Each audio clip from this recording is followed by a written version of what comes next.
Now, preview time. So let's take a look at what's coming your way.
What's going on, everybody? Welcome back to the Casa D18 Studios channel. You could be anywhere else right now, but you're here with me watching this video, and I greatly appreciate that. And it's time, once again, to step into the war zone. That's right, it's time for the latest edition of the Weekly Acquisition Report, the show where I show you the latest additions to my ever-growing movie library. Today, much like last week, is going to be Dollar Tree featured movies, and everything that I got here are Blu-rays that I picked up from about 6 of the local 7 Dollar Trees within my area. What's going on, everybody? Thank you for joining me here once again for another installment of The War Zone, the weekly acquisition report. I appreciate you guys tuning in to check out the latest additions to my ever-growing movie library. As I said in the introduction, everything I got today is a Blu-ray from Dollar Tree. There's a stack here, probably close to a dozen movies that I just picked up over the last week or two. There's 7 Dollar Trees near me. These are all from 6 of them. There's only one store that I wasn't able to get to here recently. Maybe those will show up on a show down the road if I can end up getting to it. Let's get into these here, shall we? First movie I got stars Tony Todd, Noah Hathaway, and Mark Hamill, and it's called Sushi Girl. Now, I believe I picked this up once before I really started doing the War Zone in DVD only form. This is a Blu-ray DVD combo pack, so definitely wanted to get the upgrade there. Sounds like a very interesting movie, especially when you figure in everybody that's in it. Like I said, you've got Tony Todd, Candyman, you got Mark Hamill, Luke Skywalker, Noah Hathaway. If I'm remembering correctly, Noah Hathaway is from The Neverending Story. He was Atreyu. So, such an interesting cast, a diverse cast of individuals in this film. Next one I got looks like it's a anime style movie called Mass Effect. Looked interesting. My girlfriend enjoys anime. Her daughter enjoys anime. I'm not super huge into anime, but it has that style to the animation to it. So I picked it up, figured I'd show it to them, see if they enjoy it. You know, $1.25, what the hell. In the same vein, the animated movie Dragon Age Dawn of the Seeker also has that anime feel look to it. I don't know anything about these. Like I said, I don't follow anime, but like I said, my girlfriend, her daughter both enjoy it. Maybe they'll enjoy these. Maybe they're too Americanized for them. I know they prefer some of the Japanese anime as opposed to the American, but for $1.25, you give it a shot. As I'm fond of saying, it's cheaper than renting at the warehouse, Blockbuster Video. It's cheaper than going to Hollywood Video. It's cheaper than a Redbox movie unless you've got a free code. It's cheaper than renting it on a streaming site. And if it sucks, you get rid of it, you donate it to Goodwill, whatever. I got For the Love of Benji, the very second Benji movie ever made, Blu-ray, DVD, digital. I grew up with Benji. I enjoy the old Benji movies. I just had to add the lovable pup to my collection when I saw the Blu-ray, DVD, digital of this movie. The next few are some horror movies.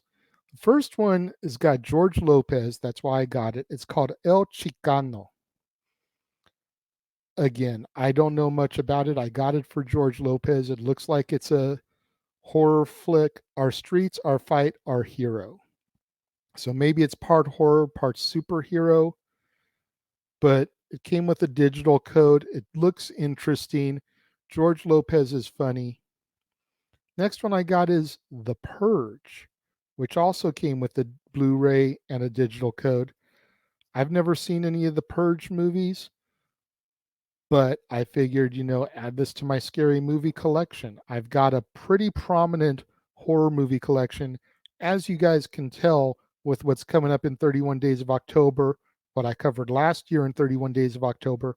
Pretty much every one of these movies I either have covered or am covering over these months, I already own, with the exception maybe of the new release Saturdays and one or two other select films. Everything else is already in my library. That shows my horror love and collection. The Curse of La Llorona. Again, don't have it in my collection yet.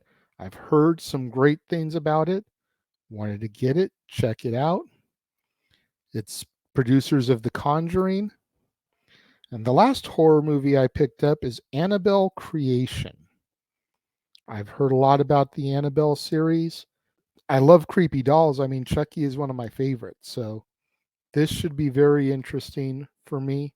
I should enjoy it immensely. We got The Big Ugly, starring Malcolm McDowell, Ron Perlman, and Vinnie Jones. That cast alone is why I got it. I mean, Malcolm McDowell is from the new Halloween series. He plays Dr. Loomis. Ron Perlman, Hellboy. Vinnie Jones has been around for a while. I want to say he was Colossus in the original X-Men trilogy. Don't quote me on that. But, Vinnie Jones has been around for a minute. He's an amazing actor as well.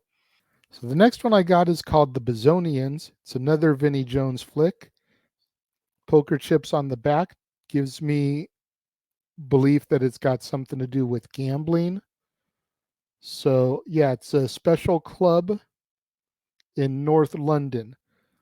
I'm a huge gambling fan. Poker, blackjack, craps should be interesting one to pay attention to and watch. I got Encounter with Luke Hemsworth, Chris's brother. Not too familiar with Luke's work, but I figured I would give it a try. I also got a film called Drive Hard, starring John Cusack and Thomas Jane. Again, sounds interesting. the cast looks like it's a decent cast, I'm willing to give it a shot for $1.25. What's the worst can happen, right? Last two movies I got are Christmas films that I picked up. And much like Halloween, you guys know how much I love Christmas. I always do 31 Days of Christmas also. No different this year, even though I've only been doing partial months of the other months. Halloween and Christmas, you're still getting the full month on, you know? And pretty much everything that you're going to get this year for Christmas is what I was supposed to give you last year and just didn't because of pulling the plug on the channel due to personal issues. All those movies have been rescheduled for this year, but I'm finding a lot of Christmas movies like Hallmark, Lifetime, those style of Christmas movies at the Dollar Tree. And it's like, maybe one year I'm just going to have to do all of those for the month. It's like all the Dollar Tree Christmas movies I've found. First one is called Magic in Mount Holly, and it has Patrick Muldoon. That was the one name that I really recognized on here. I'm not sure why I recognize his name, but I thought, what the hell? Give it a try for $1.25. And then the last Christmas one I got is called The Maltese Holiday, starring Ashley Brinkman again. I mean, you just look at the picture right there, and it just screams Hallmark Channel, Lifetime type of Christmas movie. But it looks by the description like it's going to be cute, like it's going to be all the warm and fuzzies that you expect at the holidays. And again, for $1.25, what the hell? What is the worst that can happen, really? What do you guys think of my haul today? Let me know if you're watching the premiere. Leave your thoughts and comments over here. If you're watching on demand later in the day, leave your thoughts and comments down here. What do you guys think of Sushi Girl? What do you guys think of The Purge, Annabelle Creation, The Curse of La Llorona? Have you seen The Begonians? Have you seen The Big Ugly? Have you seen Mass Effect? What about these Christmas ones? The Maltese Holiday or Magic in Mount Holly? Have you seen any of those? Let me know what you guys think in the comments below. Make sure you don't leave spoilers. Don't want to turn me off from not watching it at all by telling me everything about the movie. But let me know what you guys think of these. You guys are the reason why I keep doing these Warzone episodes. They seem to be some of my most viewed episodes on the channel. So you guys seem to be enjoying them. Keep participating. Let me know what you guys think of this haul today. And make sure you guys tune in tomorrow, right here on the Casa D18 Studios channel, for another brand new installment of Renegade's Reviews, when we take a look at the third chapter of the Elm Street Saga, A Nightmare on Elm Street 3, Dream Warriors, starring Robert Englund, Heather Langenkamp, Lawrence Fishburne, so many others as part of this amazing cast. You're not going to want to miss out. Nightmare on Elm Street 3, Dream Warriors. You don't want to miss out on that right here on the Casa D18 Studios channel, right here on another all-new installment of Renegade's Reviews tomorrow, Nightmare on Elm Street 3, Dream Warriors. To all my loyal fans and viewers, thank you so much for tuning in. Make sure you smash that like button. Make sure you're subscribed. Make sure that notification bell is turned on. That way you're alerted anytime a video drops right here on the Casa D18 Studios channel. Make sure you share this video with your family, friends, loved ones, co-workers, movie fanatics in your life, anybody that likes treasure hunt videos and unboxing videos, haul videos, any type of that type of stuff. Share this video with them. It's the only way we're going to boost up my visibility in YouTube's algorithm so I can eventually get monetized and make some money on these endeavors. Thank you once again for joining me and tuning in today. It means more to me than you'll ever know. And I will see you guys next time.